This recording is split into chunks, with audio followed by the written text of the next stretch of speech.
Hello et bienvenue dans ce module 2 intitulé Identifier un besoin et définir une idée de plateforme pertinente. Alors, comme je l'avais dit dans le module 1, on part à partir d'un besoin, pas d'une technologie. Ce n'est pas parce que l'intelligence artificielle permet aujourd'hui de créer des plateformes rapidement et sans effort, sans compétences techniques au préalable en programmation ou en informatique, qu'il faut s'élever et lancer des plateformes. Non, il faut analyser un problème d'abord, parce qu'un bon projet résout un problème réel. Prenons un exemple concret. Supposons que vous êtes au Tchad, d'accord? Vous savez que au Tchad, c'est pas facile euh, d'envoyer de l'argent à partir du Tchad vers la zone euh, UEMOA telle que le Niger, Côte d'Ivoire, Sénégal, c'est pas évident, d'accord? Vous pouvez songer à une plateforme qui peut résoudre ce type de problème. Si nous prenons encore un autre problème réel, supposons que vous prenez les artisans de votre pays ou de votre région. Il y a des gens qui fabriquent des outils de très bonne qualité, des produits de très bonne qualité. D'accord, c'est des artisans. Et nous savons que les produits artisanaux sont achetés, d'accord, notamment en Europe. Et que ces gens-là, n'ont pas de compétences pour vendre des genres de produits. Vous pouvez les approcher, d'accord? Vous collectez leurs données, les produits qu'ils la vendent, vous créez une plateforme qui va interconnecter les acheteurs européens et les vendeurs de votre pays ou disons de l'Afrique. C'est juste quelques idées parce que si ça résout un problème d'interconnexion entre les acheteurs et les vendeurs. Nous pouvons prendre quelques exemples de méthodes que vous pouvez mettre en place pour identifier un problème réel à résoudre. D'accord? Il y a l'observation. À partir de l'observation, vous pouvez mettre en place une solution. D'accord? Il y a les forums de discussion. Vous pouvez consulter les groupes sur les réseaux sociaux, les sondages, ou bien créer un sondage par rapport à une problématique bien spécifique. D'accord? L'idée ici, c'est de s'inspirer de votre environnement et de produire des solutions qui vont résoudre les problèmes. Vous aurez compris le principe. Il faut partir d'un besoin vers une solution. D'accord? Il faut identifier le problème d'abord, proposer une solution. Deuxième chose, lorsque vous avez identifié le problème, d'accord, vous allez vous demander à qui s'adresse cette solution. D'accord? Maintenant, si vous avez déjà identifié les destinataires, et vous allez proposer votre solution. Quelle sera votre solution? Supposons que, prenons l'exemple des artisans. Nous avons vu le problème, c'était quoi? C'est qu'il n'y a pas une plateforme qui met en relation les acheteurs européens et les acheteurs et les artisans de votre localité. C'est un exemple. Maintenant, c'est quoi, à qui s'adresse la solution? C'est d'abord les acheteurs européens. Deuxièmement, c'est les artisans. Troisième chose, c'est quoi la solution? La solution, c'est une plateforme mobile pour les commerçants locaux, d'accord, qui va les mettre en relation avec les acheteurs. Maintenant, vous allez aussi voir les fonctionnalités. Quelles seront les fonctionnalités principales?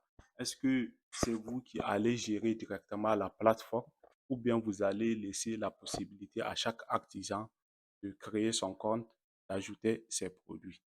Vous allez regarder s'il y a de la concurrence, d'accord? Vous allez vous inspirer de cette concurrence. Même si c'est pas une concurrence directe, supposons qu'il y a une plateforme dans un autre pays qui propose la même chose. Vous allez sur cette plateforme et vous regardez ce qu'elle propose afin d'améliorer votre plateforme ou de proposer une solution identique ou meilleure que ça. J'insiste beaucoup sur la proposition de valeur, d'accord?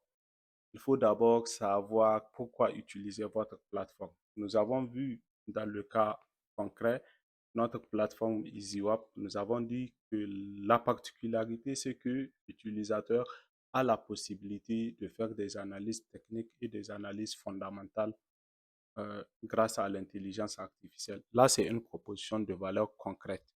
D'accord? Maintenant, il faut structurer par la suite votre projet. Le service aide, la cible, le résultat et la différence. OK? Ça, c'est un exemple de notre plateforme. Nous l'avons déjà vu auparavant. Alors,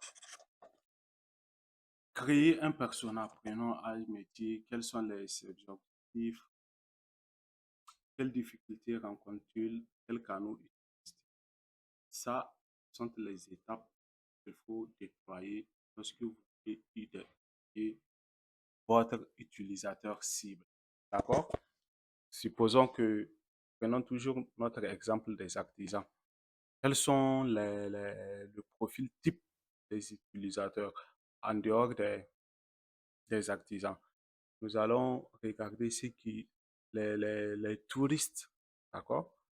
Est-ce qu'il y a comment on appelle, des groupes WhatsApp, groupes Facebook, des touristes ou des expatriés qui sont dans votre pays, de l'Europe qui sont dans votre pays? Vous allez faire des recherches, vous allez les identifier et préparer votre solution. Alors, comment valider votre projet? Vous allez présenter le projet à une personne maximum, d'accord? Vous allez les demander des feedbacks, ce qu'ils pensent de ce projet. S'ils ont des suggestions, des améliorations, mais ici, à ce niveau, il faut être très pragmatique parce que nous savons, c'est le contexte africain. Bon, certains peuvent vous dire que c'est un projet irréalisable, ou ce n'est pas fructueux, c'est pas, non. Basez-vous sur la proposition de valeur ajoutée. Les feedbacks, c'est bon, mais si vous tenez réellement à votre projet et que vous avez la ferme conviction que ça apporte de la valeur ajoutée, alors il faut vous préparer à lancer votre projet.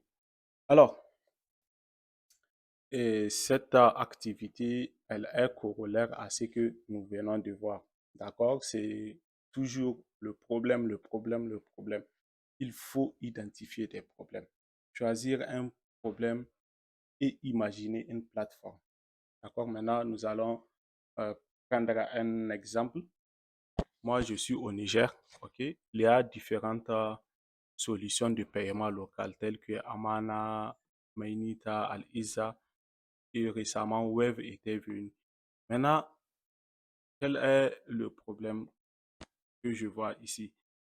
Si les commerçants doivent avoir toutes ces applications sur leur téléphone pour recevoir les paiements compte à compte de leurs clients, ça va être un problème. Maintenant, qu'est-ce que je peux imaginer comme une solution? C'est de mettre en place une plateforme qui va regrouper toutes les autres solutions de paiement. C'est-à-dire une plateforme sur laquelle je peux avoir Mainita, Amana, Wave. Maintenant, si l'utilisateur envoie au commerçant l'argent par Mainita, il reçoit directement sur la même application. En résumé, c'est une application qui va regrouper tous les autres portefeuilles. D'accord? Il faut décrire bien le besoin, le persona, la proposition de valeur ajoutée et lister les fonctionnalités principales. J'ai dit trois fonctionnalités principales, mais vous pouvez aller au-delà de trois. Mais quand même, pour lancer un projet, il faut avoir un produit minimum valable. Donc, c'est de tester d'abord la solution. OK, au fur et à mesure, vous augmentez les fonctionnalités. En résumé, nous avons vu qu'il faut observer, identifier un besoin concret,